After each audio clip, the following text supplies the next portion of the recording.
ஞானானந்தமயம் தேவம் நிர்மலஸ்படிகாகிருதிம் ஆதாரம் சர்வ வித்யானாம் ஹயக்ரீவம் பாஸ்மகே. நேயர்கள் அனைவருக்கும் அஸ்ட்ரோ KS ஐயங்காரின் பணிவான நமஸ்காரங்கள். மாத பலன் குரோதி வருஷம் மாசி மாதம், அதாவது 13/2/2025 14/3/2025 வரலும் உண்டான காலகட்டத்தில் மேஷம் முதல் மீனம் வரை என்னென்ன பலன்கள் அப்படின்றத இந்த குரோதி வருஷம் மாசி மாதம் பார்க்கலாம். இப்போ இந்த மாத பலனில் முதல்ல நம்ம இந்த மாதத்தினுடைய கோள் சாரம் என்ன அப்படின்றத பார்ப்போம். இந்த மாதத்தில் வரக்கூடிய விசேஷ நாட்கள் என்ன அப்படின்றத பார்ப்போம். அதற்கு பிறகு மாதத்தினுடைய ஒரு ராசிக்கான பலன் என்னன்றதை பார்க்கலாம். இந்த மாதத்தினுடைய கோள் சாரம் அப்படின்னு எடுத்தோமேயான ரிஷபராசியில் குரு வக்ர நிவர்த்தி ஆயிடுறார். இந்த மாதம் அதாவது தை 29ஆம் தேதி வக்ர நிவர்த்தி ஆயிடுறார். அதுவும் தனியாக ஒரு வீடியோ போட்டிருக்கேன், பாருங்கள். 29ஆம் தேதி தை மாதம் வக்ர நிவர்த்தி ஆனதுனால குரு 2ஆம் இடத்துல இருக்கார், அதாவது ரிஷபத்தில். மிதுனத்தில் செவ்வாய் வக்ரம், கன்னியில் கேது, கும்பத்தில் சனி, சூரியன் மற்றும் புதன், மீனத்தில் சுக்கிரனும் ராகுவும். இந்த மாதத்தில் பார்த்தாலேயானால் மாற்றங்கள் என்னென்ன வருது அப்படின்னு பார்க்கும்பொழுது, செவ்வாய் வக்ர நிவர்த்தி அடைகிறார். எப்போ அப்படின்னா இந்த மாதம் பிறந்து ஒரு 10 நாள்லேயே, அதாவது 21/2/2025 அன்றைக்கே செவ்வாய் வக்ர நிவர்த்தி. ஆனால் மிதுனத்தில் இருக்கார். இதை தவிர பார்த்தாலேயானால் புதன் இந்த மாதம் கும்பத்திலிருந்து மீனத்துக்கு போகிறார். அது 26/2/2025 அன்னைக்கு. அதற்கு பிறகு பார்த்தாலேயானால் 4/3/2025 அன்னைக்கு சுக்கிரன் வக்ரகதி அடைகிறார் மீனத்திலேயே. புதன் 9ஆம் தேதி அன்னைக்கு 9/3/2025 அன்னைக்கு வக்ரகதி அடைகிறார், அதுவும் மீனத்தில். இப்போது இந்த மாதத்தினுடைய கோள்சாரம் இது.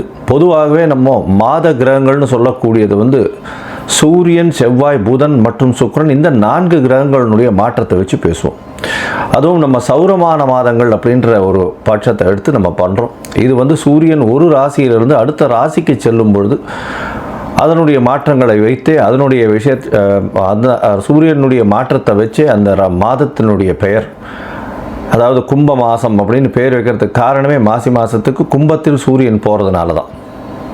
அதனால் மிச்சவாழ்லாம் பார்த்தோம்னா இது நம்ம தமிழ்நாட்டில் குஜராத்து இந்த மாதிரியான இடத்துலலாம் கடைபிடிக்கப்படுறது. மிச்சதெல்லாம் சந்திரமான மாதங்கள்ன்றதை வச்சு பண்ணுறான். சந்திரமான மாதங்கள்னு சொல்லும் பொழுது பார்த்தாலேயானால் அமாவாசைக்கு அடுத்த நாளோ பௌர்ணமிக்கு அடுத்த நாளோ உண்டான நாட்களை மாதத்தின் முதல் நாளாக கொண்டு அவர்கள் சந்திரமான மாதம் அப்படின்ற விஷயத்தை செய்கிறார். சரி, இந்த மாதத்தில் வரக்கூடிய விசேஷ நாட்கள் அப்படின்னு பார்த்தாலேயானால், அதாவது 25/2/2025 அன்றைக்கி பார்த்தோம்னா காஞ்சி விஜயேந்திர சரஸ்வதி ஜெயந்தி நடக்கிறது. காஞ்சியில் விஜயேந்திர சரஸ்வதி சுவாமிகள் அவருடைய ஜெயந்தி. 26ஆம் தேதி அன்னைக்கு 26/2/2025 அன்னைக்கு மகா சிவராத்திரி, அதாவது பிரதோஷ காலம். மகா சிவராத்திரி மிகப்பெரிய ஏற்றம். ஏன்னா பிரதோஷ காலத்தில் சேவிக்கிறது அப்படின்றது ரொம்ப விசேஷம். அதாவது 13ஆம் நாள் அமாவாசைக்கும் பௌர்ணமிக்கும் 13ஆம் நாள் பிரதோஷ காலம்னு சொல்கிறது. இப்போ வரக்கூடியது 26/2 அன்னைக்கு வரக்கூடியது உங்களுக்கு வளர்பிறை பௌர்ணமி அப்படின்றதுனால கண்டிப்பாக ஒரு நல்ல ஏற்றம் இருக்கும். அதை தவிர பார்த்தாலேனால் அன்றைக்கி மகா சிவராத்திரி அப்படின்றதுனால அந்த சிவராத்திரிக்கு அப்புறமா உங்களுக்கு பனிப்பொழிவு கூட இருக்காது. வெறும் வெளிச்சம், வெயில் தான் அதிகமாக இருக்கும். லாங் டேஸ் தான் இருக்கக்கூடிய வாய்ப்புகள் உண்டு. சூரியனுடைய ஆளுமை ரொம்பவும் அதிகமாக இருக்கக்கூடிய வாய்ப்புகள் மிகவும் அதிகம். அதனால் வெயில் அதிகமாக இருக்கக்கூடிய வாய்ப்பு நிச்சயமாக இருக்கும். இந்த மாதத்தில் பார்த்தோம்னா 28/2/2025 அன்றைக்கி மாசி அமாவாசை. அது ஒரு பெரிய விசேஷம். மாசி அமாவாசைன்றது அமாவாசைன்றது சூரியனும் சந்திரனும் சேர்ந்து இருக்கக்கூடிய ஒரே பாகையில் இருக்கக்கூடிய விஷயம். இந்த காலகட்டத்தில் சூரியனும் சந்திரனும் சேர்ந்து இருக்கும் பொழுது என்னென்ன யோகங்கள் வரும் அப்படின்றது தனியாக வீடியோ போட்டிருக்கோம், அதில் போய் பாருங்க.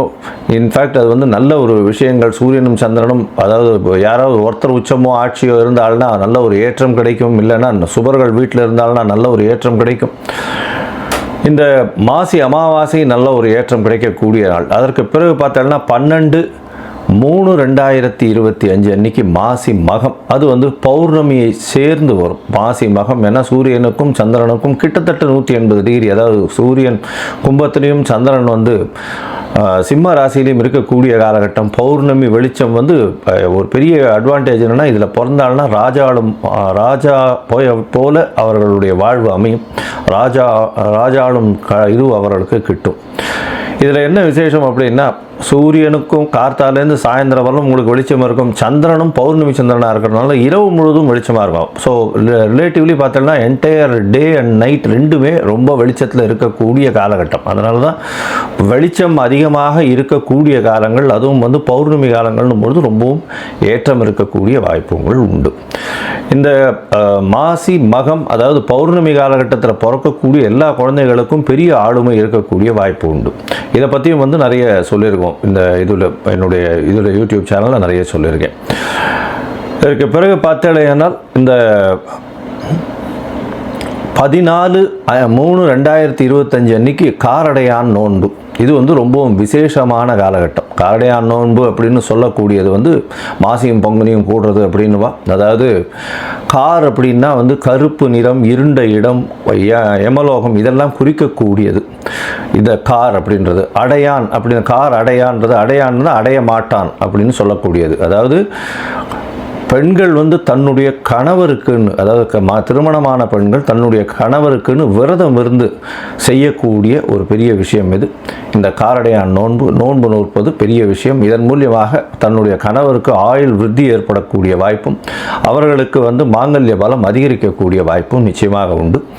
இதனால தான் கார் அடையான் நோன்பு அப்படின்னு பேர். இந்த சாவித்திரியினுடைய கதையை சொல்வா, சத்யவான் சாவித்திரியினுடைய கதையை சொல்வா. அவர் வந்து சத்யவானுடைய உயிரை மீட்டு கொண்டு வந்தவள் அப்படின்றதுனால அந்த காரடையான் நோன்பு மிகவும் விசேஷமாக சொல்லப்படுகிறது.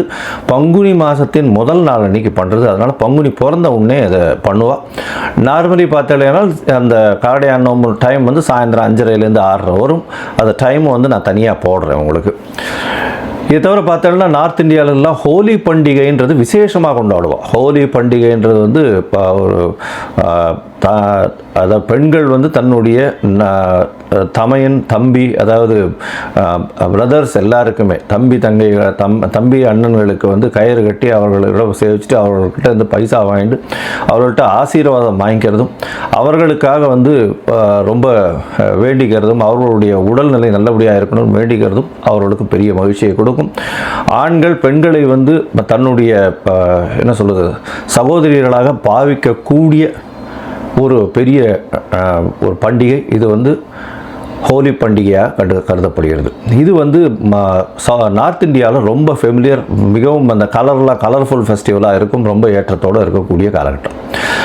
சரி, இந்த மாதம் மேஷம் முதல் மீனம் வரை எப்படி இருக்குது மாசி மாதம் அப்படின்றத பார்ப்போம். அதற்கு முன்னாடி என்னுடைய மொபைல் நம்பர் கீழே ஸ்டாலிங்கில் போயிட்டு இருக்கோம். உங்களுக்கு அஸ்ட்ராலஜிக்கல் கன்சல்ட் தேவைப்பட்டதுன்னா நீங்கள் எனக்கு ஃபோன் பண்ணுங்க. உங்களுடைய date, time, place of birth, உங்களுடைய பெயர், தாய் தந்தையர் பெயர் எனக்கு அனுப்புங்க. முதல்ல உங்களுடைய ஜாதகத்தை போட்டுட்டு அதில் வந்து உங்களுடைய நட்சத்திரத்தில் பாத சந்தி இருக்கா, நட்சத்திர சந்தி இருக்கா, அதை தவிர லக்ன சந்தி இருக்கா, லக்ன பாத சந்தி இருக்கா, இதெல்லாம் பார்த்துட்டு, ஏன்னா பொதுவாகவே இந்த சந்தி இருக்கும் பொழுது பார்த்தாலேயானால் அவளுக்கு எந்த ராசின்னே தெரியாது. அதனால் மிருகசீரிஷ நட்சத்திரம் நினச்சிட்டுருப்பா, அவள் வந்து ரிஷப ராசி நினச்சிட்டுருப்பா, மிதுன ராசியாக இருக்கும். இந்த காலகட்டத்தை பார்த்துட்டு உங்களுக்கு சொல்கிறேன். எனக்கு வரக்கூடிய ஜாதகத்தில் பார்த்தா பாதி பேருக்கு அவள் வந்து மிருகசீரிஷம் 1ஆம் பாதம் 2ஆம் பாதம் அப்படின்னு நினச்சிட்டு இருப்பா. ஆனால் அவள் வந்து பார்த்தாள்னா 3-4 பாதத்தில் இருப்பாள். அதனால் வந்து ரிஷபராசி நினச்சிட்டு இருப்பா, மிதுன ராசியாக இருக்கும். அதே மாதிரி துலா ராசி நினச்சிட்டு இருப்பா, அவளுக்கு விருச்சிக ராசியாக இருக்கும். அந்த மாதிரி வந்து பாத சந்திகள் வந்ததே ஆனால் அவர்கள் எந்த ராசியில் இருக்கான்னு தெரியாமையே அவள் வந்து கோவிலில் போய் அர்ச்சனை பண்ணிட்டு இருப்பாள். 40 வயசு 50 வயசு இந்த மாதிரி இருந்துட்டு இருப்பாள். அதனால் முதல்ல வந்து உங்களுடைய நட்சத்திரம், உங்களுடைய நட்சத்திரத்தினுடைய பாதம், அப்போ வந்து என்ன ஆகும் அப்படின்னா, இப்போ நீங்கள் வந்து இப்போ நல்ல நேரம் நடந்துட்டுருக்குன்னு நினச்சிட்டு இருப்பீங்க. ஆனால் உங்களுடைய ஜாதகத்தில் இருக்கக்கூடிய லக்னத்திற்கு பார்த்தாலேயானால் நல்ல நேரம் நடக்கிறது நினச்சிட்டு இருப்பீங்க. ஆனால் உங்களுடைய தசை நல்லபடியாக வேலை செய்யாது. காரணம் என்னென்னா, பாதங்கள் மாறி போய் உங்களுடைய ராசி, லக்னத்தினுடைய லக்னம் இருக்கக்கூடிய ராசி எல்லாமே மாறி இருக்கும். அதனால் முதல்ல வந்து உங்களுடைய லக்னம் சரியாக இருக்கிறதா, லக்ன பாத சந்தி கரெக்டாக இருக்கா, நட்சத்திரம் சரியாக இருக்கா, நட்சத்திர பாத சந்தி கரெக்டாக இருக்கா அப்படின்றத தெரிஞ்சுட்டு உங்களுக்கு அப்பாயின்மெண்ட் கொடுக்குறேன். என்னுடைய கட்டணம் என்னன்றதை சொல்கிறேன், அதை பாருங்கள், அதை அனுப்புங்க. அதை அனுப்பிச்சதுக்கப்புறம் உங்களுக்கு அப்பாயின்மெண்ட் தரேன், அதுக்கப்புறம் பேசலாம். சரி, இப்போ மேஷம் முதல் மீனம் வரை மாசி மாதம் குரோதி வருஷம் 2025 பலன்கள் ஒன்று ஒன்றாக பார்க்கலாம். ரிஷபம், கிருத்திகை, ரோகிணி, மிருகசீரிஷம் இந்த 3 நட்சத்திரம் 9 பாதங்களை கொண்ட ராசி. ராசியின் அதிபதினு சொல்லக்கூடியவர் சுக்கிரன். ராசிக்கு 11ஆம் இடத்துல உச்சம் பெற்று போகிறார். இந்த மாதம் பார்த்தலையானால் குரோதி வருஷம் மாசி மாதம் ராசிநாதன் உச்சம் பெற்று போகிறதுனால எது எடுத்தாலும் வெற்றி, கவலைப்பட தேவையில்லை. 11ஆம் இடத்துல உங்களுடைய அபிலாஷைகள் எல்லாமே நிறைவேறும். உங்களுடைய விருப்பங்கள் எல்லாமே கைகூடக்கூடிய காலகட்டமாக இருக்கும். உங்களுடைய மனசில் நினச்சது எல்லாமே வெற்றி வாகை சூடக்கூடிய காலகட்டமாக அமைய போகிறது. உங்களுடைய ராசிக்கு பார்த்தலையானால் மூத்த சகோதர சகோதரிகள் மூலியமாக சற்று பின்னடைவு பிரச்சனைகள் இருந்தாலும் உங்களுக்கு வந்து அவர்கள் மூலியமாக அனுகூலமான நல்ல விஷயங்கள் நடக்கக்கூடிய வாய்ப்புகள் நிச்சயமாக உண்டு. உங்களுடைய ராசியிலேயே குரு வக்ர நிவர்த்தியம் அடைஞ்சுள்ளார். அதனால் திருமண யோகம் வந்தாச்சு. திருமணத்திற்கு பார்த்து கொண்டிருப்பவர்களுக்கு கண்டிப்பாக திருமண பாக்கியம் ஏற்படக்கூடிய வாய்ப்புகள். எவ்வளோ நாள் கல்யாணம் தட்டி போயிட்டே இருந்திருக்கும். இந்த காலகட்டத்தில் பார்த்தலையானால் இந்த மாசி மாதத்தில் திருமணத்திற்கு பாக்கியம் வரும். சித்திர வைகாசியில் கல்யாணம் நிச்சயமாக நடந்து, கவலைப்பட தேவையில்லை. உங்களுடைய ராசிக்கு பார்த்தலையானால் 2ஆம் இடத்துல வந்து வக்ரம் பெற்ற செவ்வாய். அதனால் பேச்சில் ரொம்ப ஜாகிரதையாக இருக்கணும். செலவுகள் கொஞ்சம் அதிகமாக இருக்கக்கூடிய காலகட்டமாக இருக்கும். அதுவும் செவ்வாய் வந்து இந்த மாதத்தில் ஒரு 9 நாள் கழித்து, அதாவது 21/2/2025 அன்றைக்கே அவர் வக்ர நிவர்த்தியம் அடைகிறார். அதன் மூலியமாக பார்த்தோன்னா 2ஆம் இடத்துல செவ்வாய் வந்து இருக்கிறது. 12ஆம் அதிபதி 2ஆம் இடத்துல இருக்கிறதுனால செலவுகள் கொஞ்சம் அதிகமாக இருக்கும். வெளியூர், வெளிமாநிலம், வெளிநாடு சுற்றுப்பயணம் மேற்கொள்ளக்கூடிய வாய்ப்புகள் உண்டு. பேச்சில் ரொம்ப கவனமாக இருக்கணும். ஏன்னா பேச்சில் கொஞ்சம் வந்து பதட்டமோ கொஞ்சம் வந்து தடித்த தன்மை இருக்கக்கூடிய வாய்ப்புகள் மிகவும் அதிகம். உங்களுடைய ராசிக்கு 5ஆம் இடத்தை குரு பார்க்குறார். இதன் மூலியமாக நல்ல ஒரு ஏற்றம் இருக்கும். இவ்வளவு நாளாக வந்து பார்த்தேனால் கேத்து பகவான் 5ஆம் இடத்துலேருந்து வக்கர குருவின் பார்வையில் இருந்தார். ஆனால் இப்போ வந்து கேத்துவை வந்து குரு பார்க்கறதுனால கண்டிப்பாக நல்ல ஒரு ஏற்றம் இருக்கும். இதனால் என்ன அப்படின்னா, குழந்தை பிராப்திக்கு பார்த்து கொண்டிருப்பவர்களுக்கு குழந்தை பிராப்தி ஏற்படக்கூடிய வாய்ப்புகள் நிச்சயமாக உண்டு. ராசிக்கு 5ஆம் இடத்தை குரு பார்க்கறதுனால உங்களுக்கு புதிய பதவி, புகழ், அந்தஸ்து, கௌரவம்லாம் வரக்கூடிய வாய்ப்புகள் நிச்சயமாக இருக்கும். இந்த மாதத்தில் உங்களுடைய ராசிக்கு 10ஆம் இடத்துல சூரியன் திக்பலம் பெறுறது பெரிய விசேஷத்தை கொடுக்கக்கூடிய காலகட்டமாக அமைய போகிறது. 10ஆம் இடத்துல சூரியன் இருக்கிறது, 4ஆம் அதிபதி 10ஆம் இடத்துல இருக்கிறது ரொம்பவும் ஏற்றம். இதனால் வந்து பார்த்தேனால் உங்களுடைய தாயின் உடல்நிலையில் நல்ல ஒரு ஏற்றம் இருக்கக்கூடிய காலகட்டமாகவும், புதிய வீடு மனை வாங்கக்கூடிய வாய்ப்பும், அது தவிர தொழிலில் அபரிமிதமான ஏற்றமும் இருக்கக்கூடிய வாய்ப்புகள் நிச்சயமாக இருக்கும். ஏன்னா சனியும் ஆட்சி பெற்று போயிருக்கிறதுனால 10ஆம் இடத்துல பார்த்தோன்னா சனியும் ஆட்சி பெற்று போயிருக்கார். இதன் மூலியமாக பார்த்தோன்னா ஒரு இண்டஸ்ட்ரியலிஸ்டாக இருக்கிறவங்களுக்கெல்லாம் பெரிய யோகம் கிடைக்கக்கூடிய வாய்ப்புகள் நிச்சயமாக இருக்கும். அரசியல் சம்பந்தப்பட்ட, அது தவிர வந்து இந்த பொது வாழ்வில் இருக்கிறவங்க, கிளாமர் இண்டஸ்ட்ரீஸில் இருக்கிறவங்க, சின்னத்திரை, பெரிய திரை, பெண்கள், அதுவும் வந்து ஹீரோயின்ஸ், இவங்களுக்கெல்லாம் வந்து நல்ல ஒரு ஏற்றம் கிடைக்கக்கூடிய காலகட்டமாக அமைய போகிறது. புதுசாக கான்ட்ராக்ட்ஸ் எல்லாம் சைன் பண்ணக்கூடிய வாய்ப்புகள் இந்த மாதத்தில் வரும். ராசிக்கு 11ஆம் இடத்துல சுக்கிரன் இருக்கிறது பெரிய விசேஷம். நினைத்த காரியங்கள் நிச்சயமாக நடைபெறும். வெளிநாடு, வெளியூர் போகக்கூடிய பாக்கியம் நிச்சயமாக இருக்கும். பொதுவாகவே இந்த மாச கிரகங்கள் சொல்லக்கூடிய செவ்வாய், புதன், சூரியன் மற்றும் இந்த சுக்கிரனுடைய மாற்றங்களை வச்சு சொல்கிறோம். செவ்வாய், புதன் பார்த்தோம்னா இந்த புதன் வந்து உங்களுடைய ராசிக்கு 2-5 அதிபதி. அவர் 10ஆம் இடத்துல போய் இருக்கார். அதாவது 2-5 அதிபதி 10ஆம் இடத்துல போய் இருக்கிறது மூலியமாக தொழிலில் அபரிமிதமான ஏற்றம் கிடைக்கக்கூடிய காலகட்டம். அது தவிர செய்யக்கூடிய தொழிலின் மூலியமாக நல்ல ஒரு பண வரவு, பண விருத்தி ஏற்படக்கூடிய வாய்ப்புகள் உண்டு. இதை தவிர பார்த்தலையானால் உங்களுடைய ராசிக்கு 2ஆம் இடத்துல செவ்வாய் இருக்கார். அவர் வந்து 7-12 அதிபதி. அதன் மூலியமாக எதிர்பாலினத்தவர் மூலியமாக பணவரவு அதிகமாக இருக்கக்கூடிய காலகட்டம். பார்ட்னர்ஷிப் கன்சர்னில் நல்ல ஒரு ஏற்றம் இருக்கக்கூடிய வாய்ப்புகள் மிகவும் அதிகம். இருந்தாலும் பேச்சில் கொஞ்சம் ஜாகிரதையாக இருக்கிறது நல்லது. உங்களுடைய ராசிக்கு 6ஆம் அதிபதி 11ஆம் இடத்துல இருக்கிறதுனால புதிய கடன் வாங்கக்கூடிய வாய்ப்புகள் இந்த மாதத்தில் வரும். ஏன்னா 6ஆம் அதிபதி ருணரோக சத்ருஸ்தான அதிபதினு சொல்லக்கூடியவரும் சுக்கிரனே. அவர் வந்து 11ஆம் இடத்துல உச்சம் பெற்று போகிறார். அதனால் புதிய கடன் வாங்குவீங்க. கடன் நீங்கள் கேட்ட இடத்துல கண்டிப்பாக கிடைக்கக்கூடிய வாய்ப்புகள் மிகவும் அதிகமாகவே இருக்கும். இந்த காலகட்டத்தில் பார்த்தலையானால் உங்களுடைய ராசிக்கு 11ஆம் இடத்துல இருக்கக்கூடிய சுக்கிரன் நீங்கள் நினைச்சது எல்லாத்தையுமே அடையக்கூடிய பாக்கியத்தை நிச்சயமாக கொடுப்பார். கவலைப்படவே தேவையில்லை. அதை தவிர பார்த்தோம்னா சுக்கிரன் வக்கரகதியில் போகிறாரு சார், என்ன சார் இது அப்படின்னு வைங்க. வக்கரகதியில் போனாலும் ராகுவோட சேர்ந்து இருக்கிறதுனால கண்டிப்பாக அதீதமான லாபத்தையும் நீங்கள் நினைத்து பார்க்க முடியாத அளவுக்கு பெரிய ஏற்றத்தையும் கொடுக்கக்கூடிய காலகட்டமாக அமையப்போகிறது. இந்த மாதத்தில் நீங்கள் எல்லா விஷயங்களிலும் முயற்சிகள் எல்லாவற்றிலும் வெற்றி பெறக்கூடிய காலகட்டம். இருந்தாலும் சில நாட்கள் உங்களுடைய முயற்சியை தள்ளி வைக்கிறது நல்லதுன்னு சொல்கிறோம். அந்த சில நாட்கள் அப்படின்னு சொல்லக்கூடியது சந்திராஷ்டம நாட்கள். சந்திராஷ்டம நாட்கள்னா சந்திரன் உங்களுடைய ராசிக்கு 8ஆம் இடத்துல போகும்போது மதிகாரகன், அவர் வந்து சந்திரன் சொல்லுவோம், சந்திரன் வந்து மதிகாரகன், அவர் 8ஆம் இடத்துல போகும்போது சந்திராஷ்டம காலம். இந்த காலகட்டத்தில் புதிய முயற்சி வேண்டாம், வெளியூர் வெளி மாநில பிரயாணம் வேண்டாம்னு சொல்கிறோம். ஒருவேளை பண்ண வேண்டி இருந்ததே ஆனால் சந்திர பகவானுக்கு உண்டான எளிய பரிகாரம் இந்த மாதத்தில் வரக்கூடிய துவாதசிக்கு போய் கோசாலையில் அகத்திக்கீரை கட்டு ஒரு 2 வாங்கி பசுமாட்டுக்கு கொடுத்துட்டு வாங்க. சந்திர பகவானுக்கு உண்டான எளிய பரிகாரமாக சொல்லக்கூடியது. சரி, இந்த மாதத்தில் பார்த்தலையானா உங்களுக்கு எல்லா விதமான ஏற்றங்களும் இருக்குது, நல்ல ஒரு மாற்றங்களும் இருக்குது.